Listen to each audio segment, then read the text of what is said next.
This is an episode to remind you that quite often in the creative world, it's very much about the long game.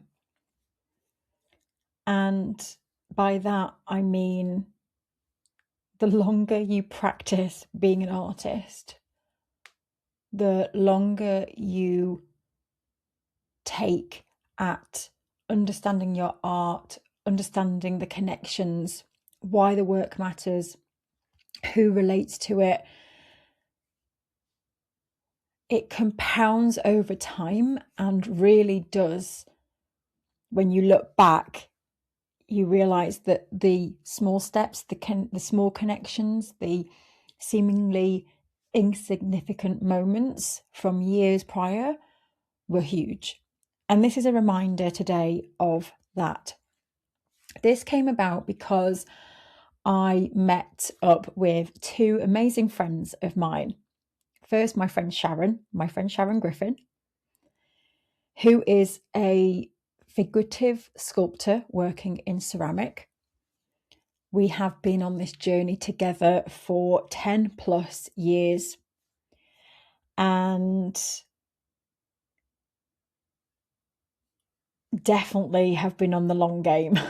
While we talk about the long game, I'll come back in a second on this. I was also talking to my other friend and we all met together, Meg Hawkins, who has been now in the creative industries for decades, but as an artist for 12 plus years. And we all came together for a beautiful conversation last week. We met at a cafe in Ironbridge in the UK, which is where the first ever Iron Bridge was built. If you've never been, it's a beautiful place. And we met for a coffee cake because they're speaking at my event. So we are about to approach our 10th anniversary at the time of recording this, April the 17th. And in fact, we have an in-person event happening on the 17th of April. So if you happen to be around on the 17th of April and you would like to join us, we have an all-day event taking place in Shropshire in the UK. We have some people flying in from the US and Croatia. And we are throwing an all-day event to help people, artists, specifically look at how they live, create, become. Myself, Sharon and Meg will be speaking at the event. We're going to do a group discussion talking about the biggest factors that have influenced each of us over the last 10 years and how we're going to be moving forwards. And then we are also opening up this to a Q&A as well. So all three of us will be available for a Q&A session. And then we also, I'm doing a separate session where I'm going to be talking about my recent insights into becoming a really, really empowered version of yourself and how that relates to your creativity. So there's going to be lessons on that.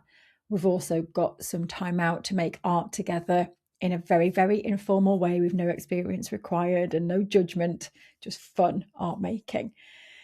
And Sharon and I are also going to do or talk and have a really fun session because we always are very silly when we get together, but really talking about how United Art Space was created and built, because Sharon has very much been a part of that.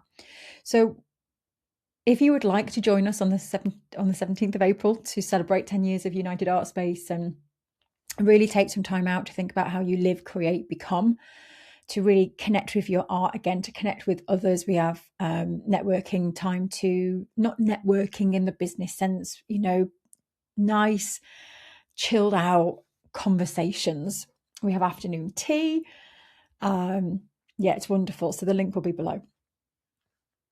I always said that I wanted to hold an in-person event on our 10th anniversary. So it will be a very special time.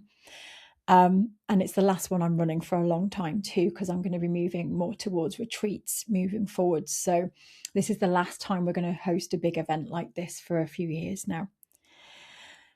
So we were meeting to discuss that. We were meeting to discuss the event and how to make it amazing for people that attend and how we would structure the talks. And we all sat together, and it was a moment for us all to reflect on that, on how far we've all come individually. And the reason I love that we've got Meg and Sharon speaking is Sharon is bringing a perspective of being a fine artist, selling one-off pieces now internationally, going from nothing. Meg is a licensed artist, international, but very much in the UK, has teamed up with huge organisations like the National Trust, is signed with major, huge garden centres in the UK. And I have used my art in a very different way. So Meg and Sharon sell and make art in very different ways. And then I make art, and it's an integral part of running United Art Space. Without my art, I couldn't run what I do. However, my art fuels this type of conversation. It keeps me connected to other creatives. It's developed courses and a magazine, and so that's what I'll be talking about at the event, is how your creativity can, your art can go into other areas of your life. The art is important for all of everything that I do. So it's not always just about selling the art. And so we were then talking about how one of the biggest things that we have all identified, and being, three women in the creative world coming back together after a long time of not seeing each other. Meg I hadn't seen, Sharon I do, but having time to reflect on that, how 10 years ago we were all seeing each other on the circuit of creativity in the local area, and we were all struggling, and when I say struggling, now I realise we weren't struggling, we were just going through what you have to go through.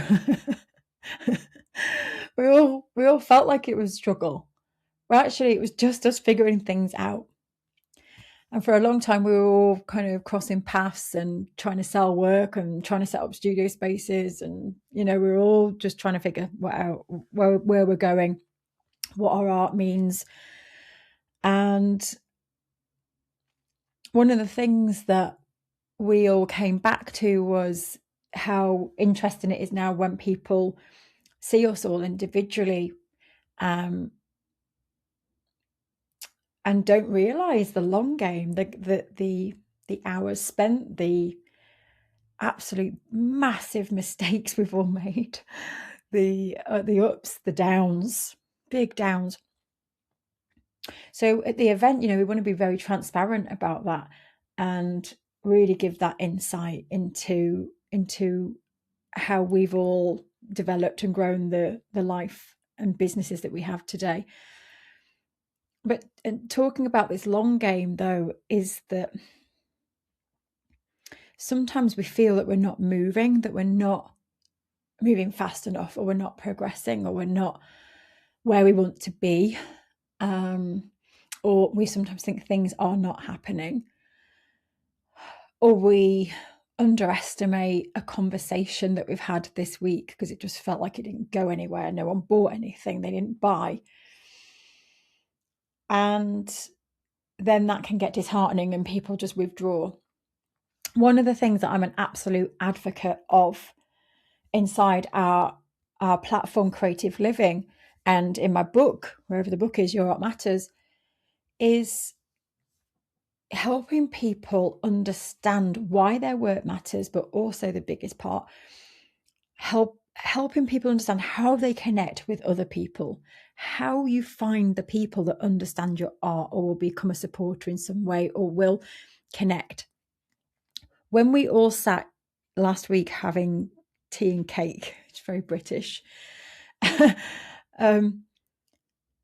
well, it's not just a British thing, is it? But, it felt very British for us being in Ironbridge, which is a beautiful old little town.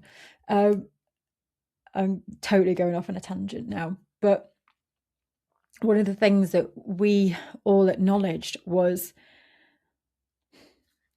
the people that we've met along the way. And it could have been, in Sharon's case, there was a photographer that saw Sharon's work, liked the work, and Sharon made time to connect with the photographer, followed up with the photographer, and the photographer ended up being an advocate for Sharon's work. And then it was a connection that the photographer made to someone else that then led to Sharon being an international artist by then selling overseas and then being represented overseas. And there may have been other bits that contributed towards that. But where we were going with this conversation, and Meg was saying the same, that the huge big deals, licensing deals, the amazing success that Meg has had, if you trail it back, it starts with one person, one conversation, one seemingly insignificant conversation at the time, that when you continue to nurture and go back to those people, grows into something. And I can say the same myself too. So some of the biggest successful launches that we've had as a business, where we've sold to hundreds and hundreds of people, with thousands and thousands of people attending our events. When I look back at how they happened, it was actually finding the people that could help me get there that was the main contributing factor. It wasn't about actually the finding of the people who wanted to buy my courses. It was, if you trail it back, it was the connections I made to learn from the people and to be around the people who were already doing it, who were supporting me and mentoring me, guiding me. The people around me doing the same thing, where we're keeping accountable, where we are showing up for each other. That was what led to those phenomenal launches. And we were talking about this, how connections are huge and the relationships we build are massive. That's why when I'm teaching in creative living and through the book, it's a big, big emphasis on growing confidence in what you do, growing confidence in yourself, growing confidence in the work that you create, understanding why it matters, understanding the purpose, understanding what it is. Where does it belong in the world? Who can relate to this? Who can support you to get you where you want to be? Who can champion you? Who can be the inspiration? Who can connect you? Like, those are the types of questions that end up fueling the direction you're heading, whether you want to sell or not. And so many people fixate on just the buyers, just looking for people, the next sale. And there's a bigger jigsaw puzzle happening, with other pieces that contribute towards that bigger picture, I believe. That's just one part of a puzzle. And yeah, that's what we were reflecting on. And also that acknowledgement that this is the long game, that sometimes when we look back now, we realize that it didn't feel like things were moving. They were moving. We were moving forwards. We wanted to see the money. We wanted to see the results. We wanted to see the success. We wanted to see the vision that we'd created. But when we look back, we realize that all of those failed attempts, all of those rejections, all of those things that went wrong, the money that I've lost along the way, all of those contributed towards the becoming of each of us, the people that we are today, the reasons why we are able to take more risks now, and we are wiser in what we do, because we've got so much experience now, and the experience comes from the doing, from the getting out there and showing up to make mistakes, showing up to get it wrong, showing up to get it right. Being brave enough to put yourself out there and have those conversations with people. And so anyway, I wanted to share that because I think we all need reminding sometimes that this is the long game. And when you look back, you will start to see the dots adding up. Everything that, every conversation, the next work that you create is adding to this big fabric of your life. And I just think it's so exciting. And so if you needed to hear this today, it's the long game. It's the long game. And your future self is going to thank you for the work that you do now on yourself, on your art, the little smallest next step that you take, which for me, this week is going to be one person that I reach out to this week. If we keep taking micro steps, we will go somewhere. So this week, it's on my to-do list to reach out to one person. And that person may say, no, it might not go anywhere. I've got no expectations. I'm just putting the next step forward and the next step out there. So the long game. If you want to join us in person for more of this conversation, it's going to be a day that we want you to take away and do at the event. We want you to put things into place that are going to help you feel more connected to how you live, create, become. We want to help you really unlock your creativity. We want to help connect you with other artists and really get your juices flowing from this event. So if you'd like to join us in person on the 17th of April, the link will be below. Take care, have a wonderful week, and I'll see you next week. Take care.